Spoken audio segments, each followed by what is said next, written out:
Hello friends, welcome to jobs in Telugu YouTube channel.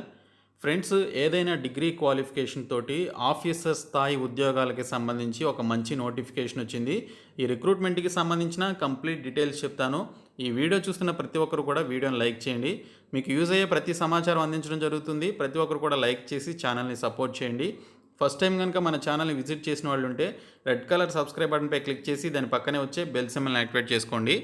Dear students, thank you so much for your amazing support. మీ లక్ష్యం మా ధ్యేయం. మరిన్ని free videos కోసం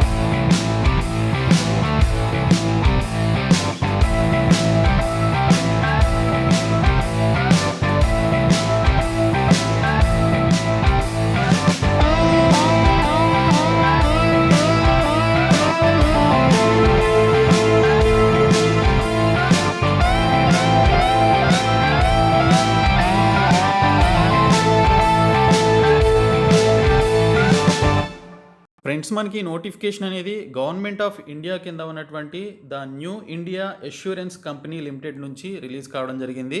మొత్తంగా 300కి పైగా ఉన్నటువంటి అడ్మినిస్ట్రేటివ్ ఆఫీసర్ పోస్టులను భర్తీ చేయడానికి ఈ నోటిఫికేషన్ విడుదల చేశారు. అఫీషియల్ సైట్లో ఈ నోటిఫికేషన్ యొక్క లింక్ని మనకి ఇక్కడ ప్రొవైడ్ చేయడం జరిగింది. సో ఈ రిక్రూట్మెంట్కి సంబంధించిన కంప్లీట్ డీటెయిల్స్ ఈ వీడియోలో చూద్దాము. ఫ్రెండ్స్, మనకి ఈ ఆర్గనైజేషన్ అనేది ఇన్సూరెన్స్ రిలేటెడ్ కంపెనీ అనమాట. మొత్తంగా 300కి పైగా వేకెన్సీస్ తోటి ఈ సంవత్సరానికి సంబంధించి నోటిఫికేషన్ని విడుదల చేశారు. అడ్మినిస్ట్రేటివ్ ఆఫీసర్ స్కేల్ 1కి సంబంధించినటువంటి పోస్టులు ఇవి. ఫిజికల్లీ హ్యాండిక్యాప్డ్కి ఉన్నటువంటి వేకెన్సీస్ కూడా కలిపి మొత్తంగా 317 వేకెన్సీస్ అయితే ఉన్నాయి. ఇక్కడ చూసుకున్నట్లయితే ఆన్లైన్ రిజిస్ట్రేషన్కి సంబంధించి మనకి సెప్టెంబర్ 1 నుంచి ఆన్లైన్ రిజిస్ట్రేషన్ అయితే స్టార్ట్ అవుతుంది. సెప్టెంబర్ 21 లోపు మీరు అప్లికేషన్స్ అయితే కంప్లీట్ చేసుకోవాలి. ఫేజ్ 1 ఆన్లైన్ ఎగ్జామినేషన్ వచ్చేసి మనకి ఆబ్జెక్టివ్ టైప్లో ఉంటుంది. ఇది అక్టోబర్లో ఉంటుందని టెంటేటివ్ డేట్స్ అయితే ఇవ్వడం జరిగింది. ఇంకా ఫేజ్ 2 ఆన్లైన్ ఎగ్జామినేషన్ మనకి ఆబ్జెక్టివ్ అలాగే డిస్క్రిప్టివ్ టైప్లో ఉంటుంది. ఇది నవంబర్లో ఉంటుందని చెప్పేసి మనకి టెంటేటివ్ మంత్స్ అయితే మనకి ఇక్కడ మెన్షన్ చేశారు. టెంటేటివ్ అంటే నాట్ ష్యూర్ అనమాట. సో ఈ డేట్స్ మారొచ్చు లేదా అదే డేట్స్లో మనకి ఎగ్జామినేషన్ అయితే పెట్టొచ్చు. సో వీటికి సంబంధించి ఎవరైతే జాబ్లో జాయిన్ అవుతారో దానికి సంబంధించి ప్రొబేషన్ పీరియడ్ 1 year వరకు ఉంటుందని మెన్షన్ చేశారు. ఆల్ ఇండియా సిటిజన్స్ అందరూ కూడా ఈ పోస్టులకి సంబంధించి అప్లికేషన్ పెట్టుకోవచ్చు. ఏజ్ వచ్చేసి 21 years నుంచి 30 years మధ్య ఏజ్ లిమిట్ అయితే ఇవ్వడం జరిగింది. ఎస్సీ ఎస్టీ క్యాండిడేట్స్కి 5 years ఏజ్ రిలాక్సేషన్ ఇచ్చారు. అంటే వారికి 35 years ఉన్నటువంటి వారు కూడా అప్లికేషన్స్ పెట్టుకోవచ్చు. ఇంకా ఓబీసీ క్యాండిడేట్స్కి 3 years ఏజ్ రిలాక్సేషన్ ఇచ్చారు. వారికి 33 years ఉన్నట్లయితే అప్లికేషన్స్ పెట్టుకోవచ్చు. జాబ్లో జాయిన్ అయినటువంటి వారికి 32,795 రూపాయలు బేసిక్ పే ఇవ్వడం జరుగుతుందని ఇక్కడైతే క్లియర్గా మెన్షన్ చేశారు. ఇంకా ఎడ్యుకేషనల్ క్వాలిఫికేషన్ విషయానికి వస్తే ఎవరైతే జనరల్ క్యాండిడేట్స్ ఉంటారో వారికి సంబంధించి 60% ఆఫ్ మార్క్స్ తోటి మీరు ఏదైనా డిగ్రీ కానీ లేదా ఏదైనా పోస్ట్ గ్రాడ్యుయేషన్ కానీ చేసినట్లయితే అప్లికేషన్స్ పెట్టుకోవచ్చు. మినిమం డిగ్రీ క్వాలిఫికేషన్ ఉన్నా కూడా అప్లికేషన్స్ అయితే పెట్టుకోవచ్చు అని ఇక్కడ క్లియర్గా మెన్షన్ చేశారు. ఇంకా ఎస్సీ ఎస్టీ పీడబ్ల్యూడీ క్యాండిడేట్స్కి అయితే అట్లీస్ట్ 55% ఆఫ్ మార్క్స్ అనేవి మీకు డిగ్రీలో ఉన్నట్లయితే అప్లికేషన్స్ పెట్టుకోవచ్చు.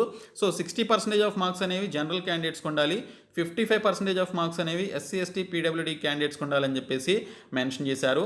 సో దీనికి సంబంధించినటువంటి ఈ యొక్క డిగ్రీ క్వాలిఫికేషన్ అనేది సెప్టెంబర్ 30th లోపు కంప్లీట్ అయినటువంటి వారు దీనికి సంబంధించి అప్లికేషన్స్ పెట్టుకోవచ్చు అని చెప్పేసి ఇక్కడైతే మెన్షన్ చేయడం జరిగింది. ఇక్కడ మనకి డేట్ కూడా ఇవ్వడం జరిగింది. ఇంకా ఈ పోస్టులకి సంబంధించినటువంటి ఫేజ్ 1 ఎగ్జామినేషన్ ఏ విధంగా ఉంటుందనేది ఇక్కడ మనకి క్లియర్గా డీటెయిల్స్ అయితే ఇచ్చారు. సెలక్షన్ ప్రొసీజర్కి సంబంధించి ఫేజ్ 1 ఎగ్జామినేషన్లో మనకి English language, reasoning ability, quantitative aptitude ఉంటుంది. 30, 35 క్వశ్చన్స్ చొప్పున ఆబ్జెక్టివ్ టైప్లో 100 క్వశ్చన్స్ని ఇవ్వడం జరుగుతుంది. మీరు సెక్షనల్ టైమింగ్ అనేది ఉంటుంది. సో పర్టికులర్ సెక్షన్కి 20 minutes చొప్పున ఇస్తారు. మీరు 60 minutesలో దీనికి సంబంధించినటువంటి ఎగ్జామినేషన్ అయితే కంప్లీట్ చేసుకోవాలి. ఇంగ్లీష్ లాంగ్వేజ్ మనకి ఇంగ్లీష్లోనే ఉంటుంది యాజ్ యూజువల్గా. ఇంకా రీజనింగ్ ఎబిలిటీ అలాగే యాప్టిట్యూడ్ వచ్చేసి బోత్ ఇంగ్లీష్ అండ్ హిందీ లాంగ్వేజెస్లో ఉంటుందని చెప్పేసి మెన్షన్ చేశారు. సో ఫేజ్ 1 నుంచి 15 times of number of vacancies నుంచి దీనికి సంబంధించి క్యాండిడేట్స్ని ఫర్దర్ ఫేజ్కి తీసుకోవడం జరుగుతుందని ఇక్కడైతే మెన్షన్ చేశారు. ఇక్కడ చూసుకున్నట్లయితే మనకి ఇక్కడ మెయిన్స్ ఎగ్జామినేషన్గా కన్సిడర్ చేయొచ్చు ఫేజ్ 2ని. ఇక్కడ చూసుకున్నట్లయితే టోటల్ 200 మార్క్స్కి సంబంధించి ఇక్కడ మనకి reasoning, English language, general awareness అలాగే క్వాంటిటేటివ్ యాప్టిట్యూడ్ నుంచి క్వశ్చన్స్ అయితే ఇస్తారు. దీనికి సంబంధించి 2.5 hours దీనికి సంబంధించినటువంటి ఎగ్జామినేషన్ అయితే ఉంటుంది. తర్వాత దీనికి సంబంధించి డిస్క్రిప్టివ్ టెస్ట్ 30 marksకి కండక్ట్ చేయడం జరుగుతుందని మెన్షన్ చేశారు. ఎస్ఏ రైటింగ్, లెటర్ రైటింగ్ ఉంటుంది. ఎస్ఏ రేటింగ్ 20 మార్క్స్కి, లెటర్ రేటింగ్ 10 మార్క్స్కి కండక్ట్ చేయడం జరుగుతుందని మెన్షన్ చేశారు. డిస్క్రిప్టివ్ టెస్ట్ అనేది మనకి ఇంగ్లీష్ లాంగ్వేజ్లో ఉంటుందని చెప్పేసి ఇక్కడైతే మెన్షన్ చేయడం జరిగింది. సో డిస్క్రిప్టివ్ టెస్ట్ మీరు ఇంగ్లీష్లోనే రాయాల్సి ఉంటుంది. తర్వాత ఫేజ్ 3 కింద చూసుకున్నట్లయితే ఇంటర్వ్యూ అయితే కండక్ట్ చేయడం జరుగుతుందని ఇక్కడైతే మెన్షన్ చేశారు. ఫైనల్ సెలక్షన్ వచ్చేసి మనకి మెయిన్స్ ఎగ్జామినేషన్ అలాగే ఇంటర్వ్యూ బేసిస్ మీద ఫైనల్ సెలక్షన్ అయితే ఉంటుంది. సో ప్రిలిమినరీ ఎగ్జామినేషన్ ఫేజ్ 1 అనేది జస్ట్ క్వాలిఫైయింగ్ నేచర్ అనమాట. సో మీ ఫైనల్ మెరిట్ లిస్ట్ అనేది మెయిన్స్ ఎగ్జామినేషన్ అలాగే ఇంటర్వ్యూని బేస్ చేసుకొని ఉంటుందని చెప్పేసి ఇక్కడైతే క్లియర్గా మెన్షన్ చేశారు. ఇంక ఈ పోస్టులకి సంబంధించి మీరు ఆన్లైన్లో అప్లికేషన్స్ అయితే పెట్టుకోవాల్సి ఉంటుంది. సెప్టెంబర్ 1 నుంచి పెట్టుకోవాలి. సో దీనికి సంబంధించినటువంటి అప్లికేషన్ ఫీ కనుక చూసుకున్నట్లయితే ఎస్సీ ఎస్టీ పీడబ్ల్యూడీ క్యాండిడేట్స్కి 100 రూపీస్ ఫీ అయితే మెన్షన్ చేశారు. ఇంకా అదర్ ఎస్సీ ఎస్టీ పీడబ్ల్యూడీ క్యాండిడేట్స్కి అంటే other than SC ST PWD క్యాండిడేట్స్కి అంటే ఇక్కడ ఓబీసీ అలాగే జనరల్ క్యాండిడేట్స్ ఈడబ్ల్యూఎస్ క్యాండిడేట్స్కి 750 రూపీస్ ఇక్కడ అప్లికేషన్ ఫీ అయితే పెట్టడం జరిగింది. ఇంకా ఎగ్జామినేషన్ సెంటర్స్ చూసుకున్నట్లయితే మన సొంత జిల్లాలోనే ఎగ్జామినేషన్ సెంటర్స్ అయితే ఉన్నాయి. ఫేజ్ 1 ఎగ్జామినేషన్కి సంబంధించి ఆంధ్రప్రదేశ్లో ఆల్మోస్ట్ 13 జిల్లాలు ఇక్కడైతే మెన్షన్ చేశారు. చీరాల, గుంటూరు, హైదరాబాద్, కాకినాడ, ఇంకా కర్నూలు, నెల్లూరు, రాజమండ్రి, తిరుపతి, విజయవాడ, విశాఖపట్నం, విజయనగరం అనేది ఇక్కడ మెన్షన్ చేయడం జరిగింది. ఈవెన్ ఆంధ్రప్రదేశ్ క్యాండిడేట్స్ హైదరాబాద్ను కూడా సెంటర్గా పెట్టుకోవచ్చు. తర్వాత చూసుకున్నట్లయితే తెలంగాణకి సంబంధించి చూసుకున్నట్లయితే ఇక్కడ హైదరాబాద్, కరీంనగర్, ఖమ్మం, వరంగల్కి సంబంధించి ఇక్కడైతే సెంటర్స్ ఇవ్వడం జరిగింది. సో ఈ విధంగా మనకి ఫేజ్ 1కి సంబంధించి సెంటర్స్ ఇచ్చారు. ఇంకా ఫేజ్ 2కి సంబంధించి ఆంధ్రప్రదేశ్లో విజయవాడ, విశాఖపట్నం ఇచ్చారు. ఇంకా తెలంగాణకి సంబంధించి హైదరాబాద్ మాత్రమే ఇవ్వడం జరిగింది. సో దీనికి సంబంధించి అఫీషియల్ వెబ్సైట్లో మీరు సెప్టెంబర్ 1 నుంచి అప్లికేషన్స్ అయితే పెట్టుకోండి. ఆన్లైన్ మోడ్లోనే దీనికి సంబంధించినటువంటి అప్లికేషన్స్ పెట్టుకోవాలి. And at the same time దీనికి సంబంధించినటువంటి ఫీ కూడా మీరు ఆన్లైన్లోనే పే చేయాల్సి ఉంటుందని చెప్పేసి ఇక్కడైతే క్లియర్గా మెన్షన్ చేయడం జరిగింది.